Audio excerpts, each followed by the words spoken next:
Hello viewers, তো চলে আসলাম হচ্ছে নতুন একটা ভিডিও নিয়ে। ভিডিওটা নতুন বাট আমাদের সাবজেক্টটা কিন্তু খুবই পুরাতন।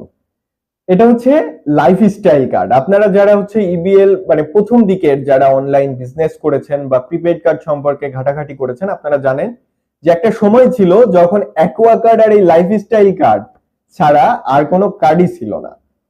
তো তখনকার খুবই ভাইরাল একটা কার্ড এটা, লাইফস্টাইল কার্ড। তো এই লাইফস্টাইল কার্ড নিয়ে আমি কেন আবার নতুন ভিডিও বানালাম সেটা নিয়ে এখন কথা বলি। সেটা হচ্ছে লাইফস্টাইল কার্ডটা খুবই ভাইরাল একটা কার্ড এবং মানুষ এই কার্ডটা খুবই আপনার হচ্ছে পছন্দ করেছে, এই লাইফস্টাইল আর অ্যাকোয়া কার্ডটা। তো যারা লাইফস্টাইল আর অ্যাকোয়া কার্ড নিতে চাচ্ছেন, দুইটা কার্ডই কিন্তু নেওয়ার সিস্টেম একদম সেম, তাই যারা লাইফস্টাইল কার্ড সম্পর্কে জানেন তারা অ্যাকোয়া কার্ডটাও নিতে পারবেন। তো এই কার্ডটা 2024 সালে কিভাবে নিবেন এবং নেওয়ার প্রসেসটা কি, আমি আসলে সেটাই জানাতে চাচ্ছি।